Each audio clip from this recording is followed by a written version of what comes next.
ऐसे जाना जे देही उदास विषय तो त्यांचा झाला नारायण नावडे जनधन माता पिता निर्वाणी गोविंद असे मागे पुढे काहीच साकडे पडून दी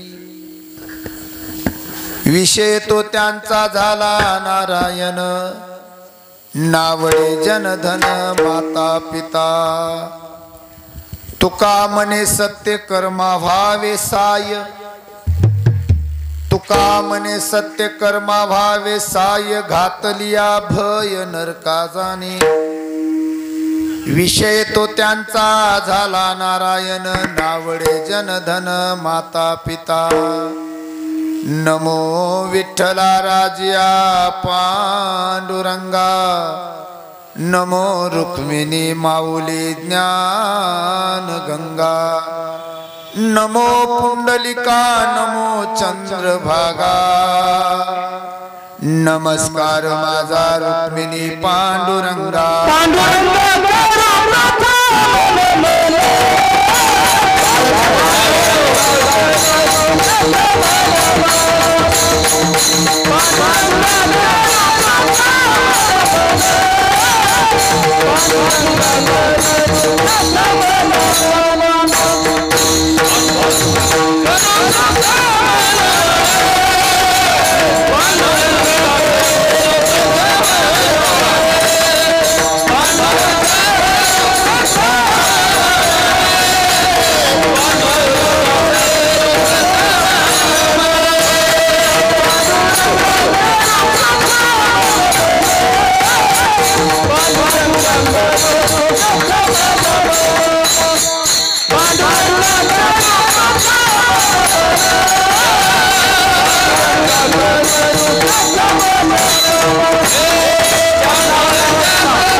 पांडुरंगा करो प्रथम नमन दुसरे चरण संतांची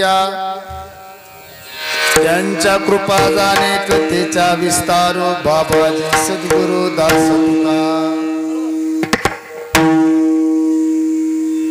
मनोजपम मारुतुल्य वेगम जितेंद्रियम बुद्धिमतां वरिष्ठम वातात्मजं वान्यरायुध मुख्यम श्रीरामदूतं शरणं प्रपद्ये नमो ज्ञानेश्वरा निवृत्ती उदारा सोपान देवा मुक्ताबाई नमो त्रिभुवन पावनी आदत्रे जननी देवाचिया नमो सद्गुरु तुकया ज्ञानदीपा नमो सद्गुरु सच्चिदानंद रूपाय नमो सद्गुरु भक्त कल्याण मूर्ती नमो सद्गुरु भास्करा पूर्ण कीर्ती जयांची केली स्मरण होय सकळ विद्येंची आदि करण तेची वंदू श्री चरण श्री गुरूंचे ते नमस्कारू मी आता.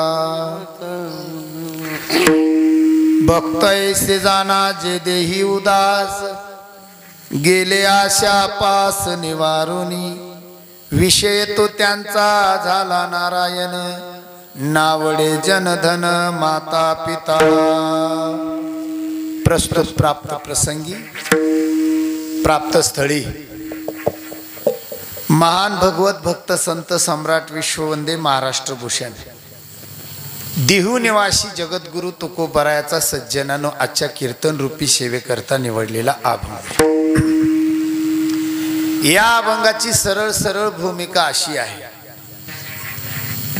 की भक्त ओळखायचे कसे, संत असतात कसे. या अभंगातून त्यांचं सर्व मार्गदर्शन तुकाराम महाराजांनी केलेले आहे. ज्यांना दादानो 7ही पास निवारण केलं ते भगवंताच्या नामावर. इकडं लक्ष द्या. नंबर 2, कारण त्यांचा विषय कोणचा झालेला होता? नारायण झालेला होता. ज्यांचा ज्यांचा विषय नारायण झालाय अशा भक्ताच्या पाठीमागं आणि पुढे देव उभा राहतो. आणि भक्त ओळखायचे जर असेल तर भक्त करतात काय तर संत सत्कर्म करतात. मग ते सत्कर्म करणारे जर भक्त म्हणावा तर ते भक्त असतात कसे, तर अभंगात प्रथमच सांगितलं भक्त ऐसे जाना. कैसे जाना? जे स्वतः उदास आहेत. कशामुळे उदास आहेत? कारण त्यांचा विषय नारायण झाले. असा या अभंगाची सज्जनानु भूमिका तुमच्या पुढे मांडलेली. इकडे लक्ष द्या. याची भूमिका खूप मोठी आहे, पण ती भूमिका तुमच्या समोर मांडण्याची मात्र बुद्धी माझी छोटी आहे. मी एक साधारण मनुष्य आहे.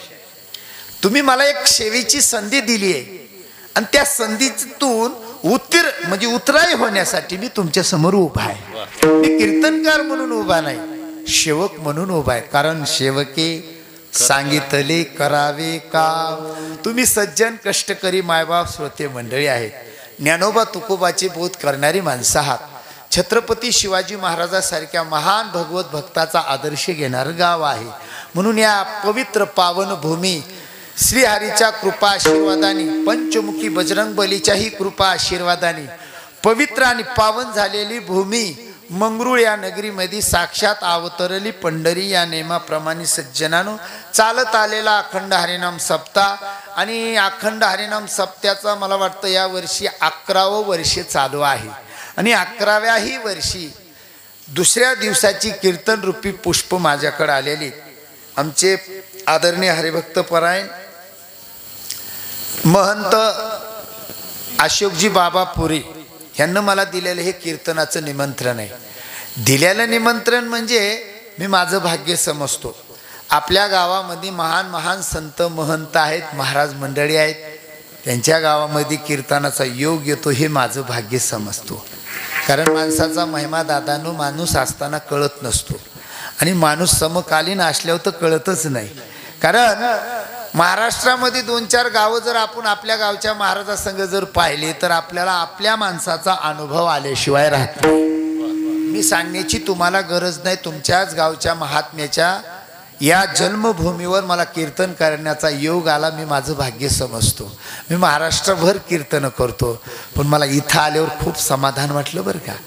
कारण पंचमुखी मारुती म्हणजे काही साधारण मूर्ती नाही दादा. आपण आपला संसार ही जग म्हणत नाही आणि वाईटही जग म्हणत नाही.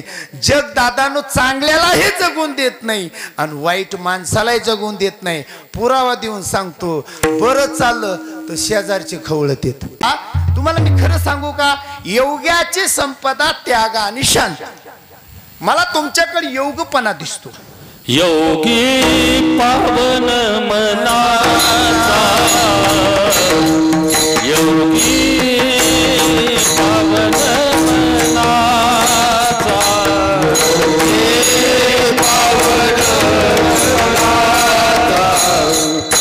योगी पावन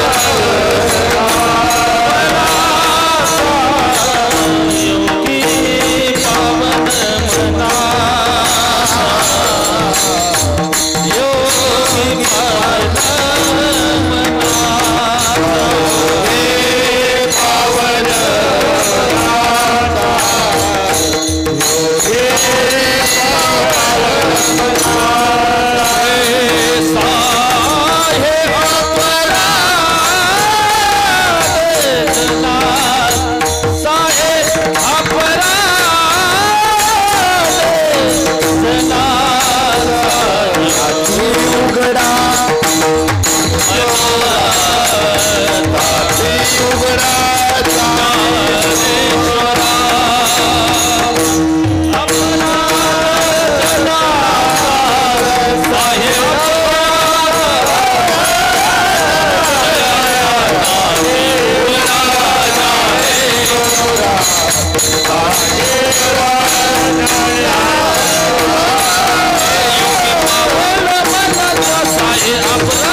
इतकं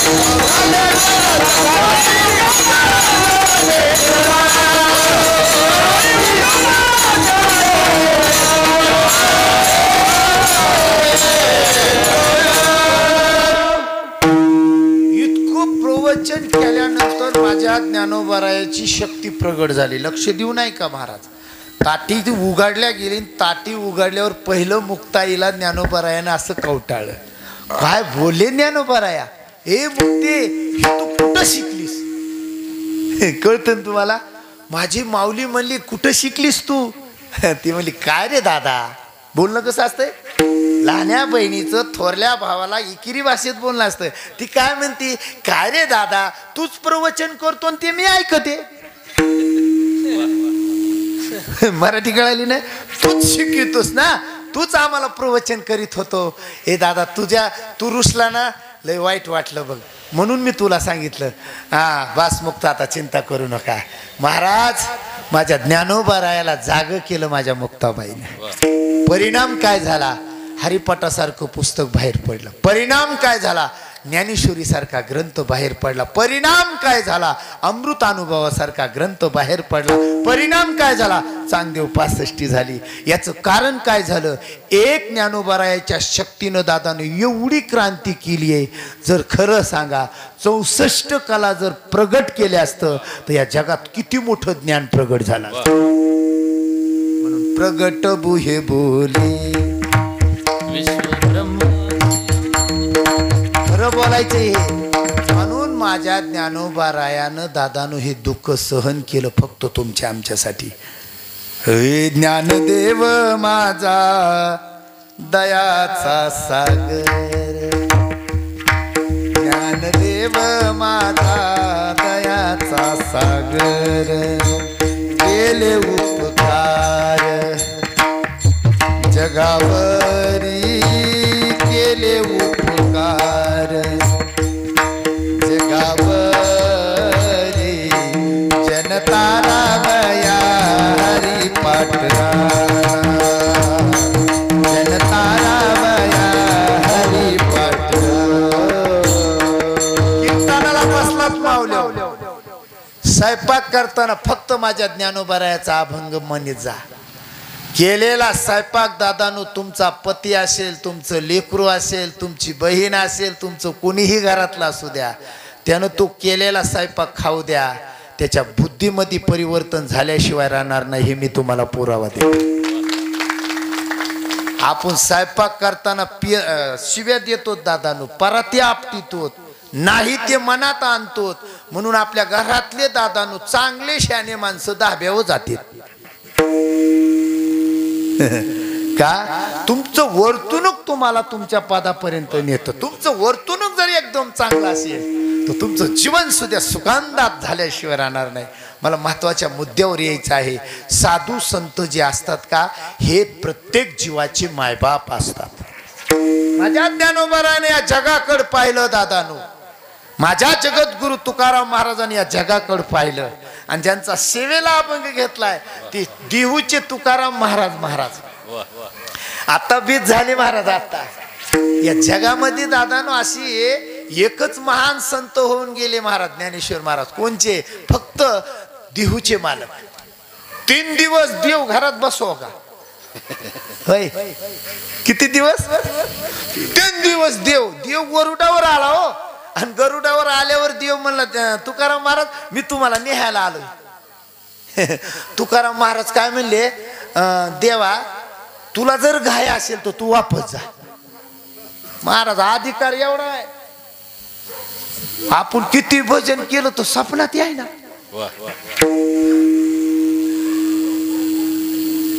आणि बऱ्याच जणांच्या अंगात येत,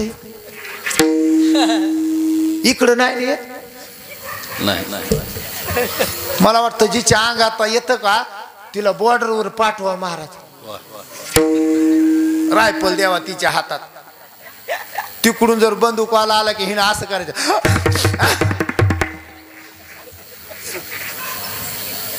काय लोक निघाले महाराज.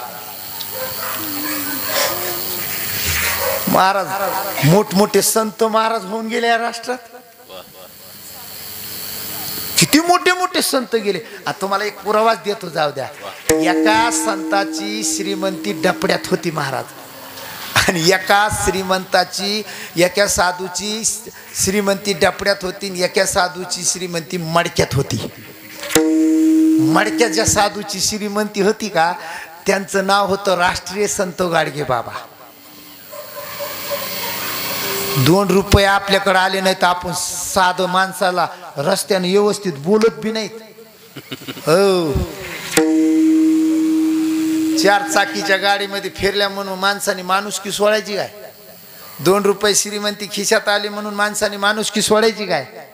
अरे राष्ट्रीय संत होते माझे संत गाडगे बाबा. मुख्यमंत्रीच्या हाजरीमध्ये कीर्तन होतं 9 ते 11 मंगरुळमध्ये. मुख्यमंत्री दिल्लीहून येणार आहे, गावानुगत सजावट केलेली आहे. राष्ट्रीय संतांच्या कीर्तनाला महाराष्ट्राचा मुख्यमंत्री, अख्खं गाव थाटामाटामध्ये सज्ज झालेलं आहे. संत जो कीर्तनाला येणार आहे त्याच्या अंगावर एकही कपडा दादानो व्यवस्थित नव्हता, सगळे कपडे फाटलेले होते. प्रत्येकाच्या घराच्या चिंध्या गुंडाळलेला साधू होता महाराज. त्या साधूचं नाव होतं राष्ट्रीय संत गाडगे बाबा.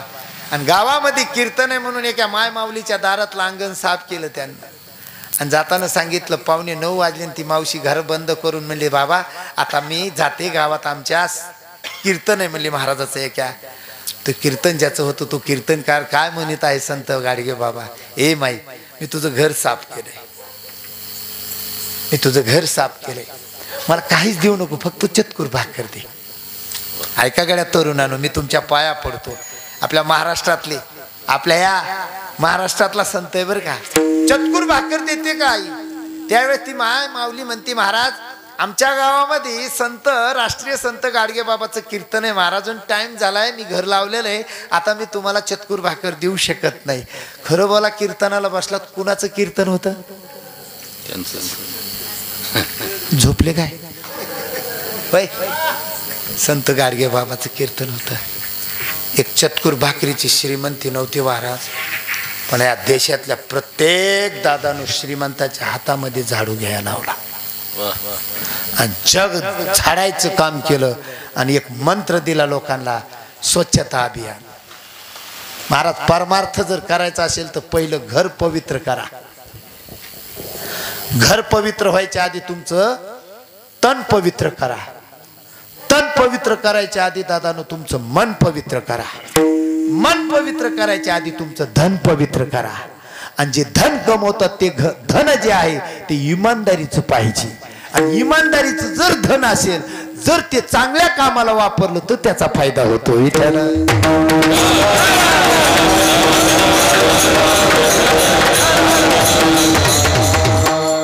म्हणून सगळ्याला मी जाता जाता सांगतो दादाने, सगळ्यात महत्वाचं आहे त्या संतानं ते नाव कमिलो. मग ज्याच्या हातात डपड होतं ते राष्ट्रीय संत तुकडोजी महाराज. विदर्भामध्ये जा, 52 मंदिरं झालेत, एक साधं मंदिर बांधू शकत नाहीत आपण. आता इथं मी येताना चौकात बघितलं, छत्रपती शिवाजी महाराजांचं स्मारक आहे का पुतळा आहे? बोलत जा. सगळ्यानं दादानो आपल्या देशाची शान नाही महाराज, प्रत्येक हिंदूचा परिचय म्हणजे छत्रपती शिवाजी महाराज. हा वाघ जर जन्माला आला नसता तर आज इथं कीर्तन काय होतंय महाराज? सगळ्याला आपल्याला गंधबी लावता आले नसते ना, आपलं काय नाही पुराण गुंडाळून बसावं लागलं असतं. त्यांचं नाव अल्लाह. नाही नाही विनोद नाही, सत्य बोलतो का. पण माझ्या वाघाने एक काम केलं, तुमचं तुम्हाला सांभाळून वापरण्यासाठी जिवंतपणे त्यांना क्रांती केली.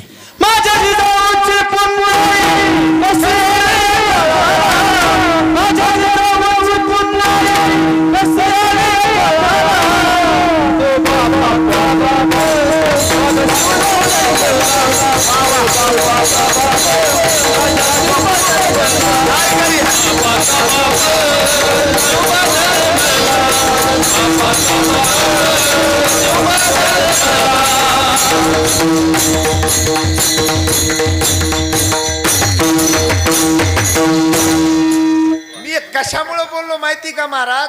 प्रत्येक लोकांच्या प्रत्येक जीवातलं अंतःकरण जवानीचं जाग झालं. जिजाऊ दादानं छत्रपती शिवाजी महाराजांना घडवलं. जिजाऊन आजकालची जिजाऊ पोराच्या हातात देती मोबाईल, म्हणती पंत्या आणि ते रडतो. महाराज रडलं की ते गप बसतं, फक्त मोबाईल दिलं. माय व्हायचं शिका मावशो. माय काय असती माय? हो, 9 वर्षाची शिवाजी महाराज असताना माझ्या छत्रपती शिवाजी महाराजांना घडवणारी दादानं फक्त होती ती नाव तिचं जिजाऊ. आज मी त्या माय माऊलीचा धन्यवाद देतो, कारण जी आई दादानं लेकराला घडवती ना, पहिली धन्यता तिला भेटते. आणि आपण बसलो दादानो पैशाच्या माग. अहो पैशाच्या माग लोक इतके लागले ना, स्वतःचे लेकर दादानो तसेच ठेवले, नुसते पैशाच्या माग लागले. परिणाम घरातली संस्कृती डुबल्या गेली. म्हणून तरुणपणामध्ये दादानो माय बापानं लेकर दादानो चांगले मार्गाला लावूपर्यंत डोक्यात कुठलंच काही ठेवायचं नाही, फक्त घरातली संस्कृती. सगळ्यांच्या पाया पडून सांगतो, मला सगळ्यात जास्त महत्वाचं आवडतो.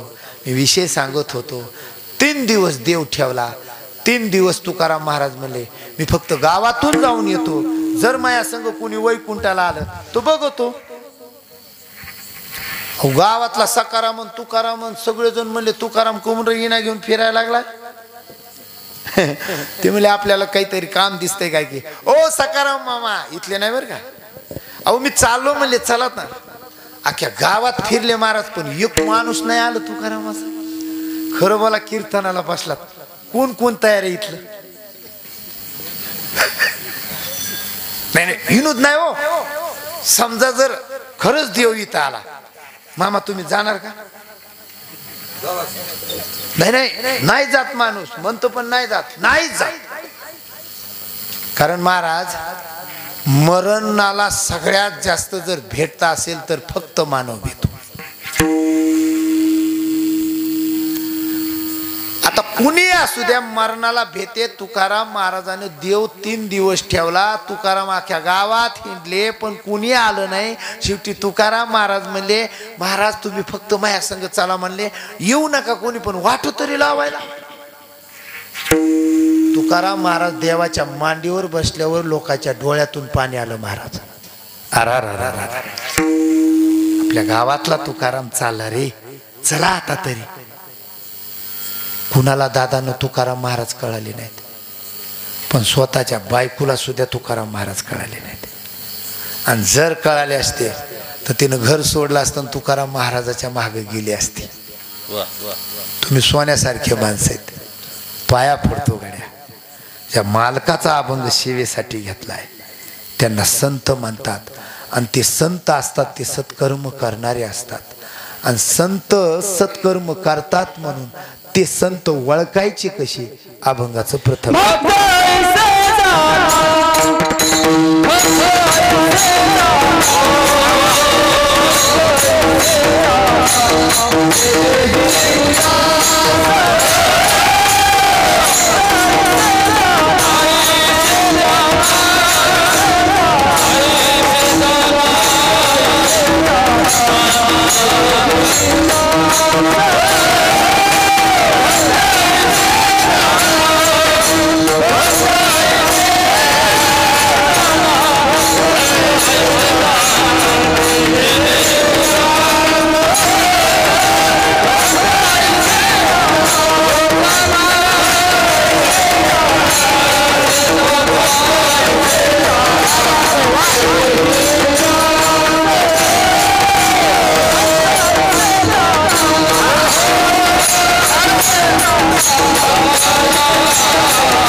जुने माणसं आहेत महाराज कमाल यांची. टाळकरी म्हणजे जुने बाप आहे. आजकालचे असते तर थांब थांब म्हणावं लागला असं, यांना चला म्हणावं लागतं. कारण महाराज परमार्थामध्ये सगळ्यात महत्वाची संख्या म्हणजे जुन्या लोकांना पाळली. तुम्हाला मी खरं बोलतो महाराज. हो वय नाही हो, 2 तास कीर्तनात उभं राहिलं तर माणसाचे पाय दुखत आहेत. आता 7 दिवस तुम्हाला वेळ द्यायचा ही विशेषता आहे. मला महत्वाचं सांगायचंय, संत दादानो भक्त आईशी जाना कैसे जाना जे देही उदास. उघड डोळा मस्त फेटा बांधला, गोड गोड गप्पा मारल्या, है की नाही, त्याला संत म्हणायचं का महाराज? एक तर संत कळतच नाहीत महाराज. बहु अवघड आहे संत भेटी वरी जग जेटी. आणि तुम्हाला सांगतो संत कळण्यासाठी बर का हरिप्राप्तीची उपाय लागतो. हरिप्राप्तीचा जोपर्यंत तुमचं नामस्मरण वाढत नाही तोपर्यंत तुम्हाला संत भेटत नाही. पटणार नाही, एक पटवून देतो. वैऱ्याचा भाऊ बिभीषण, कळलं ना? वैऱ्याचा भाऊ बिभीषण, पण हनुमानजी सारखा संत येतो. कशासाठी आलता हनुमान? हनुमानजी बुवा सीताचा शोध लावायला. महाराज सीतामाईचा शोध लावायला हनुमानजी आले, पण लंकेनी नावाची राक्षसी मेन गेटवर उभा होती. तिनं लगेच हनुमानजीनं मच्छरासारखं रूप धारण केलं. म्हणले चोर. हनुमानजीराव म्हणले कुणाला म्हणते तू चोर? सगळ्यात मोठा चोर तुझा मालक आहे. महाराजांचं बोलण्यावर नाही थांबलं. जेव्हा युद्ध सुरू झालं हनुमानजी म्हणले आता ही तर माझा टाइमपास करी म्हणून एक बुक्का टाकला त्याच्या डोक्यात. आगे जाए लंकिनी रोका मारे उल्लात बस पडली खाली. सुधीवर आले होती. काय म्हणली? तुम्ही मारुती गाव? हनुमानजी म्हणले बाई तुला मी कसा काय कळालो? म्हणली एका ठोक्यात कळाला. नाही नाही पण तुम्ही मारुतीच का? ते म्हणला बाई बरोबर ओळखीलं, पण तुला कळलं कसं? ती म्हणली एका ठोक्यात ओळखीलं. अजून काय पाहिजे? महाराज निस्त्या संत रूपी मारुती रूपी संतानं एक बुक्का टाकला राक्षसनीच्या डोक्यात. महाराज तिच्यात परिवर्तन एका सेकंदात झालं. कळतं तुम्हाला? ती डायरेक्ट म्हणली संत ओळखू शकली दादानो एका बुक्कीत. याचा हिचं कल्याण केलं. ती म्हणली मला काही करू नका, तुम्ही ज्याचा शोध लावायलात ना तो आमचा मालक आता होता का ते पुढच्या बांगल्यात. सरळ रस्ता दिला महाराज, कारण विवेकाची प्राप्ती झाली. आणि जाऊन बिभीषणाचं घर उघडलं तर बिभीषण भजनच करीत होता रामाचं. का? बहु अवघड आहे ना, पण संत का भेटले? फक्त नामचिंतनामुळे. आता संत भेटणं एवढं सोपं नाही महाराज. संत भेटण्यासाठी हरीचं काय लागतं? मुख लागतं. आणि हरीचं मुख प्राप्त झाले की संत भेटतात. आणि एकदा संत भेटले दादानो बस जीवनातली भीती नष्ट झाली. विठ्ठल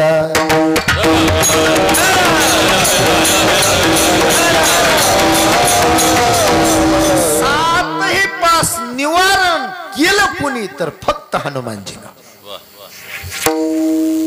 फक्त मारुतीरावनं केलं महाराज. कुठल्याच प्रकारचं नाही. धर बाई नाही, पुत्र नाही, संपत्ती नाही, अर्थ नाही, कुठल्याच प्रकारचा पास गळ्यात अडकून ठेवला नाही. म्हणून दादांनो ते संत म्हणल्या जातात. आणि तीच व्याख्या संताच्या बाबतीत बसती जे स्वतःही दादांनो उदास आहे. आता उदास म्हणजे शरीरावर, कारण त्यांना माहिती नाशिवंत देह जाणार सकळ आणि आयुष्य खातो काळ सावधान. म्हणून भक्त ऐशी जाना जे देही उदास आणि गेले आशा पास निवारुनी. मग हे आशा पास निवारून नेमकं तुकाराम महाराज म्हणतात गेले, पण हे गेले कशाच्या बळावर? अभंगाचं द्वितीय विषय तो झाला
विषय नारायण झालाय ना त्याला नावडे जनधन माता पिता.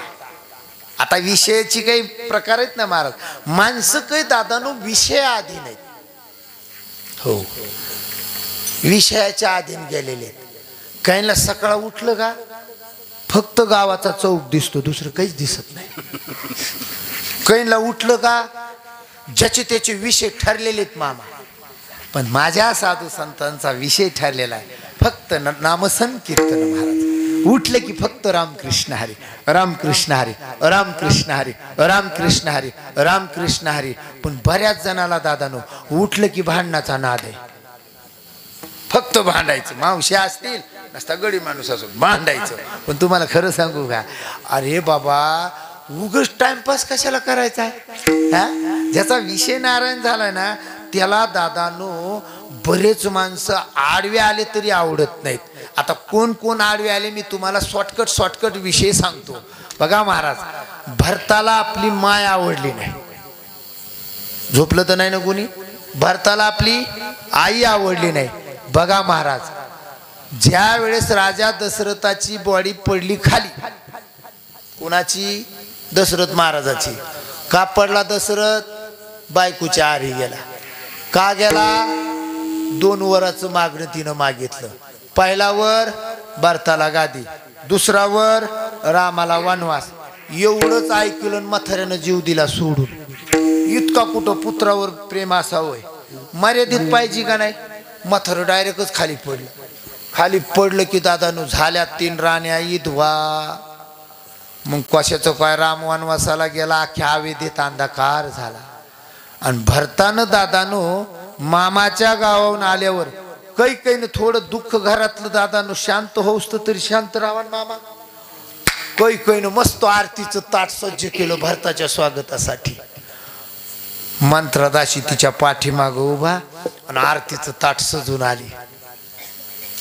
महाराज आल्या आल्या दादानं भरताकडं पाहिलं. भरताला पाहिलं की कैकेयी काय म्हणते, भरता माझ्या माहेरचे सगळे सुखीत कर भरता. काय म्हणते मावशी?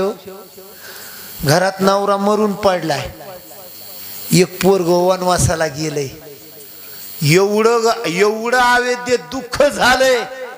अख्ख्या अवेद्यातल्या गली गलीत रांगोळी काढलेल्या होत्या, तोरण बांधलेलं होतं, गुड्या उभारलेल्या होत्या, राम गादीवर बसणारा होता.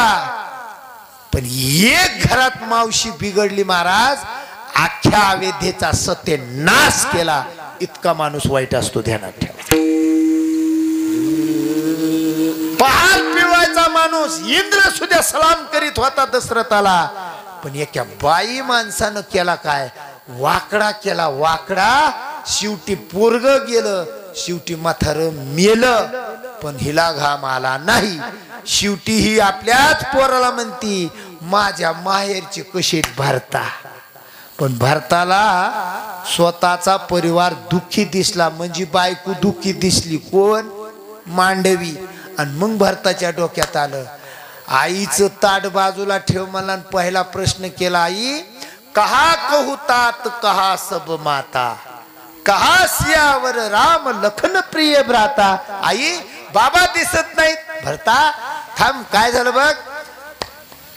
देवानं सगळं चांगलं केलं पण थोडस वाईट केलं. म्हणजे तुझा बाप मरण पावला. सहज बोलते महाराज, सहज म्हणली बाप मरण पावला. सांगितलं आई वडिलाची काही तब्येत नाही, म्हणली मेली बस. पण आई कसं काय गेले? त्याचं भरता असं झालं बघ. 2 वराचं मागणं होतं. 1 वरानं तुझ्यासाठी गादी मागितली, 1 वरानं रामासाठी वनवास मागितला. आणि मग भरत बिघडला आणि भरतानं हात धरला आणि आरतीचं ताट फेकून दिलं. आणि माईला भरत म्हणतो, माझ्या भावाला वनवासाला लावणारी तू कोण? बोल चंडाळीन, 5वीच्या दिवशी मला का मारलं नाहीस? तुझ्या जिभीचे तुकडे तुकडे का झाले नाहीत? तुझ्या तोंडात किडे का पडले नाहीत? तू मला 5वीच्या दिवशी का मारून टाकलं नाहीस? तू माझी आई नाही आणि मी तुझा पुत्र नाही. संबंध तोडला का? जो रामात आणि भरतात अंतर पाडतो, त्या भरतासारख्या महान भक्ताला कैकेयी नावाची आई सुद्धा आवडली नाही. माता बाजूला फेकली. चला नंबर 2, बिभीषणानं दादानो लंकापती रावण भाऊ होता पण बाजूला टाकला का? स्वतः साऱ्या समाजामध्ये लात मारली हो. अपमान माणसाला सहन होत नसतो. लात मारून बिभीषण म्हणतो, दादा बाप मेल्यानंतर मोठा भाऊ आपला कोण असतो? वडीलधारी असतो. मला वाईट वाटलं नाही पण खरं सांगू का दादा, तुमचं कल्याण रामाच्या शरणागती आहे. एकच काम करा दादा. काय? निघाल्या श्रीरामा शरण सकळही कुळाचे कल्याण, तुमचाही वाचल प्राण कुंभकर्ण जगेल. दादा एवढा ऐका, लात मारली म्हणून दादानो रामाच्या बिभीषण झाला, रावणाचा राहिला नाही. का? रामात आणि बिभीषणात अंतर पाडणारा भाऊ बाजूला केला. चला पुढं दादानो, प्रल्हादानं बाप बाजूला केला म्हणून प्रल्हादे जनक बिभीषण बंधू आणि राज्य माता निंदू भरते केले. ज्यांचा विषय नारायण झाला, जगद्गुरु तुकाराम महाराज म्हणतात, आशे असणारे भक्त आहेत का यांचा विषय नारायण झालाय. तुकाराम महाराज इथवर आम्हाला कळालं ज्यांचा विषय नारायण झालाय. पण कदाचित जर यांच्यावर भयानक परिस्थितीत जर संकट आलं तर निर्वली गोविंद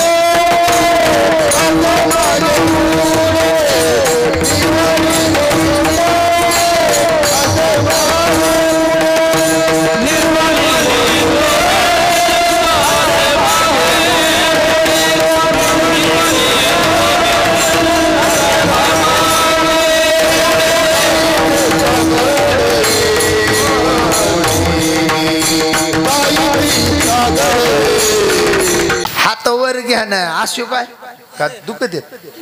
घ्या घ्या वर, उलटे चांगले होते. टाळी वाजवायची, टाळी.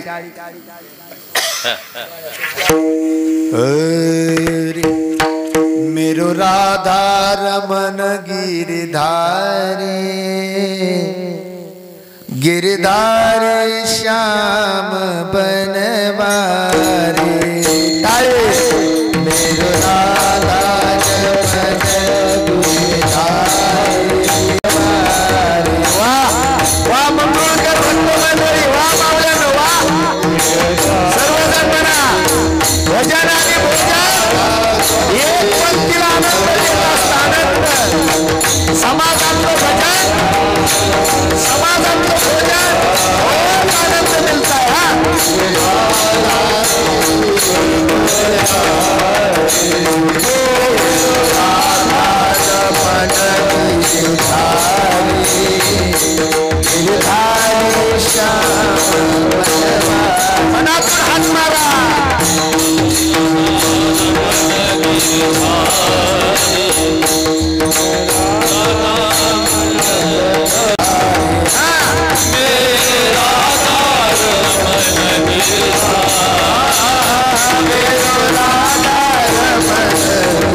निर्वाणीच्या टायमाला दादानो भक्तावर जर संकट आलं तर देव काय करतो? मागे आणि पुढे उभा राहतो.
महाराजांनी प्रमाण दिलं एकदम. देव मागे आणि पुढे. आता मला खरं सांगा, कीर्तनात बसलात, देव कुणाच्या पुढे होता हो? ध्वजस्तंभावर वाहन्यरू तो मूर्तिमंत शंकरू, शारते शारंग धरू अर्जुनाशी. महाराज 18 दिवस युद्ध चाललो महाराज. किती दिवस? 18 दिवस. आणि दररोज नियम असायचा. देव काय करायचे? स्वतः सारथी पण करायचे ना अर्जुनाला उतरायला लावायचे. कारण स्वतः देव खाली उतरायचे आणि अर्जुनाचा असा हात धरायचे, उतरा अर्जुन खाली. पण आज देव काय म्हणतोय माहिती का? 18 दिवस युद्ध पूर्ण झालं आणि देव म्हणतो अर्जुना उतर खाली. अर्जुन म्हणला देवा मी मालक आहे, तुम्ही ड्रायव्हर. काय तुम्ही ड्रायव्हर आहे, तुम्ही उतरायचं. म्हणले मी म्हणतो ना खाली उतर, मला उतरतच नाही. मला गपचिप खाली उतरावं लागन. अहो म्हणले दररोजच्या सारखा नियम करा ना, आज बदल काय? म्हणले आजचा बदल मी तुला नंतर सांगतो, तू खाली उतर. महाराज अर्जुन उतरत नाही. शेवटी देवानं ढकलून दिलं. ढकलून दिल्यामुळं अर्जुन खाली उतरले आणि लांब जाऊन उभा राहिले अर्जुन. देवानं ध्वजाकडे सांगितलं, पवन पुत्र हनुमानजीला तुम्ही तुमच्या कार्याला जा. हनुमानजी निघून गेले महाराज. आणि देवानं महाराज रथावून उडी घातली. रथावून उडी टाकल्याबरोबर रथाला दादानो काय झालं, मोठा स्फोट झाला आणि रथाचं फक्त पिठच राहिलं. अर्जुनाच्या अंगातून घाम आला, घाम. अर्जुन म्हणला देवा तुम्ही आधी उतरले असते, मी जर रथात राहिला असतो तर माझं काय झालं असतं? देव म्हणला तुला काय वाटलं अर्जुना, पुढच्या पार्टीला माणसं कमी ताकदवर होते? कृपाचार्य भीष्माचार्य अतिरथी महारथी होते. तुझ्या रथावर शारंगधर आणि हनुमान जर नसते ना तर तुझी पाठीमाग झोळी फाटली असते अर्जुना. पण रात्रंदिवस तुझ्या अंतःकरणात भजन असल्यामुळं तुझं काय केलं, मी समोर बसून सारथ्य पण केलं. म्हणून अर्जुनाच्या पुढं आणि द्रौपदीच्या माग, म्हणून काहीच साकडे पडून दे. कसल्याच प्रकारचं साकड पडत नाही. ह्यांच्यावर आलेले संकट निवारण करतो. मग खरं सांगा हे संत असे का करतात आणि यांच्यावर आलेले संकट देव निवारण का करीत आहे? तर एकच कारण आहे दादांनो, हे करणारे जे आहेत ना यांच्या मनातली जी संकल्पना आहे का एकदम पवित्र आहे. कारण सत्तेच्या रस्त्यानं चालणार आहेत. सत्य म्हणजे 10 रुपये दिले म्हणजे सत्य नाही. तुम्ही चांगलं काम करा, सत्यत्वनं चला. कारण तुका म्हणे सत्य म्हणजे तुका म्हणे सत्य. आता नेमकं तुकाराम महाराजाचं म्हणणं काय ते आहे का? नेमकं सत्य काय? तर सत्य देव आहे, है का नाही? सत्य तू देव आहे. मग सत्य जर देव आहे मग सांगा सत्कर्म करणारे कोण आहेत? संत आहेत. मग सत्कर्म करणारे संत आहेत हे आपण मान्य करतो, पण पटत नाही कुणाला दादानं. आणि मी आज कीर्तनातून जाहीर सगळ्याला सांगतो, सगळेजण शाने माणसं आहेत. अजून एकदा हात जोडून सांगतो, महाराज गावात सप्ताह चालू आहे. एका माईच्या लेकरासारखं ह्या सप्त्याला आनंद द्या. मला समाधान वाटलं तिकडं काही बसले असे समाधान. हे आपला कार्यक्रम लाईव्ह चालू आहे, यूट्यूब चॅनलवर आहे. तिथं प्रेमधारा म्हणून यूट्यूबचं हे कीर्तन तुम्हाला चंद्रसूर्य अशीपर्यंत ऐकायला भेटणार आहे. आजचं कीर्तन म्हणजे काय नाही हो. आणि कीर्तन इथं ऐकायचं आणि इथं झटकायचं नाही. मी मार्मिकता बोललेलो. हसायला काय माकड कथा सांगितलं, कुणी हसन सासू सुनाचं सांगितलं लागतं काय महाराज? पण हसण्यासाठी कीर्तन नसतं हा माझा विषय नाही. मी सगळ्याला सांगतो महाराज. मला म्हणते महाराज कीर्तनात तुम्ही हसी जार, कशामुळं हसू मी कोणाला? हसून आणि कीर्तनाचं नाही महाराज. वारकरी संप्रदायातली महाराज माझ्या ज्ञानोबा माझे तुकोबा काय विचार देऊन गेलेत. उघडा संतांचे डोळे दादा, उघडा गाते पुराण पहा, हरिपाठ पहा. हरिपाठ चांगला करीत जा. गावातल्या भजनी महिला मंडळ असेल, गावातले भजनी टाळकरी असेल, माझ्या सर्व टाळकरी मंडळीला विनंती, मी एक लेकरू आहे महाराज तुमचं, कौतुक करतो तुमचं सर्वांचं, पण एका माईच्या लेकरासारखा हरिपाठ करा. एक रामभाऊ जर घरी राहिला निस्ता पकवाज वाजविणारा जर उशीर आला तर सगळ्या टाळकायला महाराज हरिपाठ करायला मजा येत नाही. 2-4 जर चांगले गायनाचार्य असेल तर त्यातला एक टाळकरी घरी राहिला तर हरिपाठ व्यवस्थित होत नाही. म्हणून दादानु सगळ्यांना एका विचारानं मस्त स्वर लावून नाचून हरिपाठ करायचा महाराज. संगीत नाचून हरिपाठ असा करायचा की अंगातून तांबर तरी पाणी निघावं घामाचं. त्या माणसाला शुगर होत नाही बीपी वाढत नाही. हे कीर्तनातला सिद्धांत आहे. म्हणून दादानु महत्वाचं सगळ्याला सांगतो. तुका म्हणे सत्य तुका म्हणे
इथं कीर्तनाला आलात एखादं जर चांगलं कर्म करीत असेल तर करू द्या त्याला. तुम्हाला नसेल करायचं तर हा तुमचा प्रश्न आहे. पण चांगलं कर्म करणारा जर दादानु एखादा माणूस गावात दान करणारा असेल तर दान दादानु त्या माणसाने केले तर दादानु कळत नाही कुळाचा उद्धार नाही 42 कुळाचा उद्धार आहे. हो हस्त पवित्रो यदि पुण्यदानम पादो पवित्रो यदि तीर्थयात्रा पवित्रो यदि नाम घोष हृदय पवित्रो यदि ब्रह्मनिष्ठा. माणसाच्या जीवनामध्ये हाताचं भूषण काय? दान करणे. निष्कलंकित जीवन जगा महाराज. निष्कलंकित जीवन कशाला म्हणतात?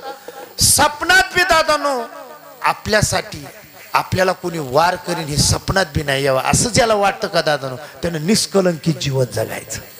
हो म्हणून ते कबीर महाराज म्हणत असतात कि जल से पतला कौन है कौन भूमि से भारी कौन अगन से तेज है और कौन काजल से काली. जल से पतला पाण्या इतकं पातळ काय? बोला ना. पाण्या इतकं पातळ, भूमी इतकं जाड, क्रोधा इतकं तेज.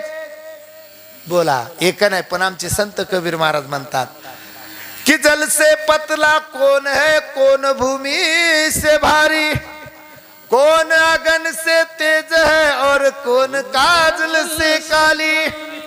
कि जल से पतला ज्ञान है पाप भूमि से भारी क्रोध अगन से तेज है और कलंक काजल से काली. पाण्या इतकं पातळ ज्ञान आहे.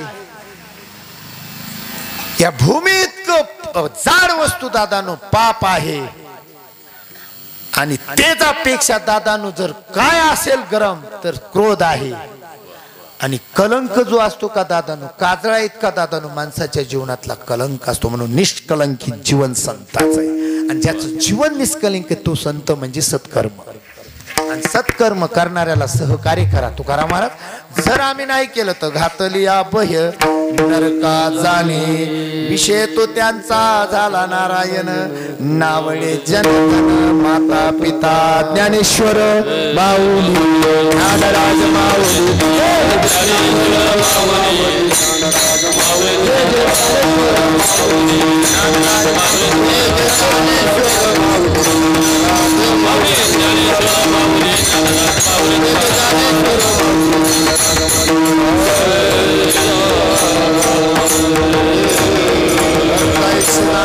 देही उदास गेले आशा पास निवारुणी विषय तो त्यांचा झाला नारायण.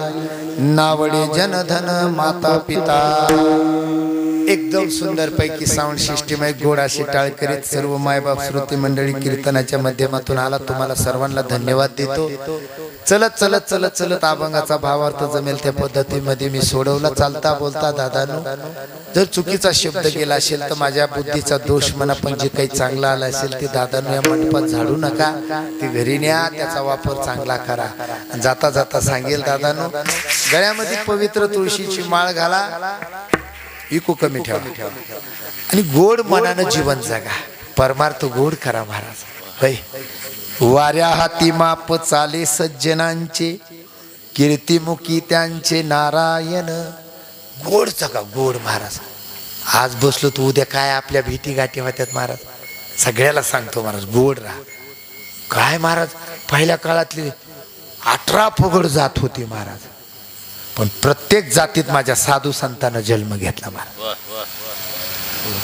कांदा मुळा भाजी अवघी विठाबाई माझी, लसूण मिरची कोथिंबिरी अवघा झाला माझा हरी. याच्या पुढे जाऊन सांगतो दादानो, आम्ही वारीक वारीक हजमत करू बारीक. प्रत्येक परमार्थामध्ये प्रत्येक संतानं स्वतःच्या जातीचा परिचय करून दिला महाराज. आम्ही माळीयाची जात प्रत्येकानं, आणि कारण स्वाभिमान पाहिजे महाराज. म्हणून मी सगळ्या मायबापाला सांगेन, ऊच आणि नीच कधीच परमार्थ चालत नाही. परमार्थ हा दादानो सकळाशी येथे आहे अधिकार, यारे यारे लहान थोर याती भलती नारी नर. मग इथं कोण कोण आले दादानो, संत कानुपात्र आली, एक वेश्येची मुलगी पण ती सुद्धा इथं आली. त्याच्या पुढे सांगतो, संत चोखोबा कोण होता दादानो, महार माणूस, पण त्याला सुद्धा इथं देवानं जागा दिली. कोण होते नामदेव, शिंपी समाजाचे, पण माझ्या ज्ञानोबाला दादानो चरणापशी देवानं जागा दिली. का, इथो माझा लेकरूवाळा. सगळ्याला दादानो देवानं धरले न कुशीनं. माणूस होऊन जगा, माणूस होऊन जगा. शिवाजी महाराजांच्या काळामध्ये वाघ्या नावाचं कुत्र होतं महाराज,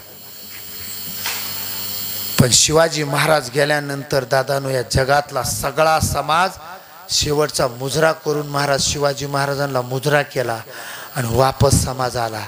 पण वाघ्या नावाचं कुत्र वापस आलं नाही महाराज. सोन्यासारखे माणसं आहेत आपण. आधी आपल्या घरातल्या माणसावर जीव लावायचं शिका दादानो. 2 रुपये लोक एखादे तुम्हाला दाखवते आणि त्यांच्या मागं जाऊन तुम्ही तुमच्या जीवनाची बर्बादी करू नका. ज्या दिवशी तुमच्या डोक्यामध्ये संकट येईल त्या दिवशी फक्त संताचा दरवाजा आणि भगवंताचा दरवाजा उघडा. आतापर्यंत ह्या 2 माणसानं महाराज समाज वाया लावून दिला नाही. कुणाच्याही मागं जाऊ नका, काही करू नका, फक्त परमार्थ जोडा, गोड राहो. मेलं तर लोकांनी 10 तरी मातीला यावं असं जगा. जीवनात येतं काय संग, पण एवढं काम करा गड्या. हे कळालं दादानो माझ्या वाघ्या नावाच्या कुत्र्याला. समाजाने मुजरा केला राजाला, पुरा समाज वापस आला. वाघ्या नावाचं कुत्र म्हणलं, या वाघ्याच्या पाठीवर आजपासून हात माझ्या राजांचा राहणार नाही. आणि या वाघ्याला मांडीपाशी कोणी जेवायला जागा देणार नाही. ज्याच्याही पाशी जाईन तो हाड म्हणल्याशिवाय राहणार नाही.